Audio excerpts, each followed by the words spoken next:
Yes, our last topic of introduction of this chapter is the length of tangent drawn from an external point to a circle are equal.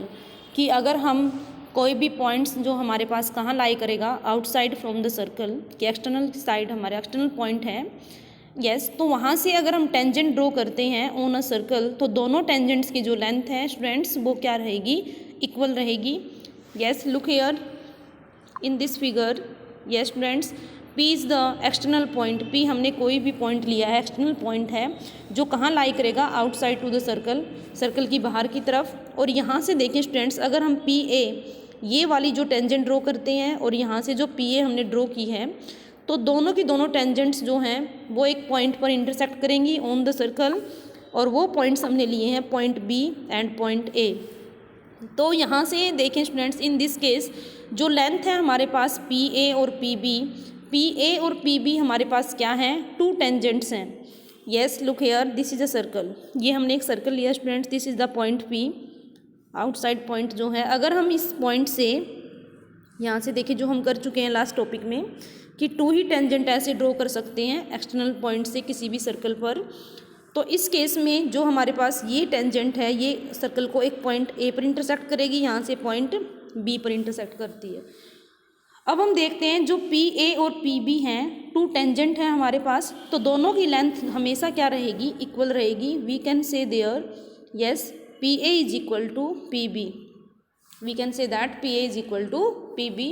यहाँ से PA की length जो है वो PB की length की equal है. अगर PA हमें 4 सेंटीमीटर गिवन है तो PB भी कितना रहेगा स्टूडेंट्स 4 सेंटीमीटर ही रहेगा. दोनों की लेंथ्स इक्वल रहेंगी. एंड इन दिस केस अगर हम देखें यहाँ से दिस इज़ द सेंटर. अब सेंटर से कोई भी लाइन ड्रॉ करेंगे on the circle that is known as radii of a circle. ये रेडियस रहेंगी सर्कल की. और इन दिस केस जो हमारे पास ये एंगल रहेगा और ये एंगल रहेगा दैट्स आर 90 डिग्री. तो दोनों एंगल्स क्या होंगे 90 डिग्री. क्यों? क्योंकि हमने लास्ट टॉपिक्स में किए हैं स्टूडेंट्स अगर हम रेडियाई को देखते हैं तो जो हमारे पास रेडियस होती है वो हमेशा क्या रहेगी परपेंडिकुलर रहेगी ऑन द सर्कल. अब यहाँ से देखें अगर ये OA है OA is perpendicular to PA कि वो टेंजेंट ऑन अ सर्कल पर हमेशा क्या रहती है परपेंडिकुलर. अगर वो परपेंडिकुलर है तो ऑलवेज मेक्स 90 डिग्री एंगल्स. तो हमेशा जो एंगल है वो कितने डिग्री का बनाएगी 90 degree. Same as it is अगर OB को देखते हैं OB is also radius other radius है हमारे पास तो ये भी क्या रहेगी OB is perpendicular to PB कि जो OB है रेडियस है वो परपेंडिकुलर होगी टेंजेंट PB पर और यहाँ से भी क्या बनाएगी वो 90 डिग्री का एंगल बनाएगी. अगर हम यहाँ से O से ज्वाइन कर देते हैं P को तो इस केस में देखें स्टूडेंट्स यहाँ से मैंने एंगल इसको X और इसको मैंने एंगल क्या लिया है Y. Look in this figure में देखें स्टूडेंट्स यहाँ से देखें अगर हम OP को ज्वाइन कर देते हैं तो यहाँ से एंगल X और एंगल Y बनेगा. यहाँ से लेट किया हमने एंगल X एंगल Y यहाँ से एंगल M और एंगल N. तो इस सिचुएशंस में क्या होगा एंगल X और एंगल Y इक्वल रहेगा angle M equal to angle N. क्यों ऐसा है? क्योंकि ध्यान से देखें OAPB जो OAPB बनेगी students this is a quadrilateral. ये हमारे पास एक क्वाड्रिलेटरल होगी and we know that sum of angles of a quadrilateral is equal to 360 degree. ये हमारे पास कितना डिग्री का एंगल बनाते हैं 360. अगर हम सम करते हैं 4 एंगल्स का तो दैट इज़ 360 डिग्री एंगल्स. अब यहाँ से देखें स्टूडेंट्स जो एंगल हमारे पास B है OBP और OAP that is 90 degree. It is also 90 degree. अगर हम क्या करें स्टूडेंट्स इन सारों में से 180 को माइनस कर देते हैं तो X और Y और M और N हमारे पास क्या रहेंगे इक्वल रहेंगे. एंड लास्ट में हम बोल सकते हैं students conclusion of this theorem is when we draw two tangent from the outside point P then their lengths are always equal that is known as PA is equal to PB जो कि हम theorems में करेंगे students. जो theorem 10.12 और next theorems हैं उनमें हम क्या करेंगे इसके रिजल्ट्स को देखेंगे इसको वेरीफाई करेंगे. This is the last concept of last topic of introduction of chapter 10.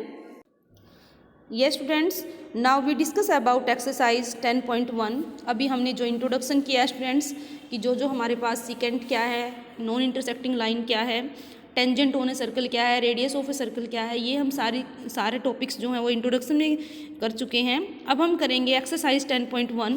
There are some questions related to these topics. Yes first is given here how many tangents can a circle have कि एक circle में हमारे पास कितनी tangents हो सकती हैं. तो we can say here infinitely many. Infinitely many means कैसे स्टूडेंट्स अगर हम एक सर्कल लेते हैं ऐसे, तो ये देखें यहाँ से ये टेंजेंट है, ये टेंजेंट ऐसे हो सकती है, इधर से हो सकती है, इधर से हो सकती है, ठीक है। तो कैसे भी हम ड्रॉ करें तो इस केस में हमारे पास क्या हो सकती हैं, इनफाइनाइटली मैनी टेंजेंट्स हो सकती हैं in a circle, on a circle. Next is given here, fill in the blanks. Second question हमें गिवन है एक्सरसाइज 10.1 में, a tangent to a circle intersecting it in dash point, कि अगर हमें tangents draw करनी है ऑन अ सर्कल तो वो कितने पॉइंट्स पर एक सर्कल को इंटरसेक्ट करेगी, ओनली 1 पॉइंट्स, तो we write here 1। Second is given here, a line intersecting a circle in 2 points is called a secant. जैसे कि स्टूडेंट्स हमने किया है, दिस इज अ सर्कल, अगर एक लाइन एक सर्कल को 2 पॉइंट्स पर, ऐसे 2 डिस्टिंक्ट पॉइंट्स पर इंटरसेक्ट करती है तो इस लाइन को हम बोलते हैं सेकेंड लाइन, तो it's answer is second. Next is given here, a circle can have dash parallel tangent at most, कि कितनी जो हमारे पास मैक्सिमम पैरेलल टेंजेंट हो सकती है एक सर्कल पर, 2। ये भी हमने किया स्टूडेंट्स इंट्रोडक्शन में, this is a circle, this is the 2 points opposite sides. तो यहाँ से देखें 2 टेंजेंट्स ये हॉरिजॉन्टल हो सकती हैं, या हम यहाँ से देखें वर्टिकल हो सकती हैं दोनों, और दोनों क्या हैं आपस में पैरेलल हैं। So we write here only 2 parallel tangents at most in a circle. Next is the common point of a tangent to a circle and the circle is called dash, कि जो कॉमन पॉइंट है, means common point means क्या students, this is a circle, ये point यहाँ से देखें, अब हमने एक टेंजेंट ड्रॉ की है ए और बी, ये पॉइंट क्या है, पी पॉइंट है। तो इस पॉइंट को देखें, ये हमारे पास सर्कल का पॉइंट भी है और ये किसका पॉइंट भी रहेगा, टेंजेंट ए बी का पॉइंट्स भी रहेगा पी, जहाँ पर ये टेंजेंट हमारे पास सर्कल को पी पॉइंट्स पर इंटरसेक्ट करती है। तो in this situations, in this case में हम क्या कहेंगे, जो कॉमन पॉइंट होगा टेंजेंट टू अ सर्कल, और सर्कल का जो टेंजेंट का और सर्कल का कॉमन पॉइंट्स होगा, that is known as point of contact. इसको हम क्या बोलते हैं students, point of contact, yes, point of contact.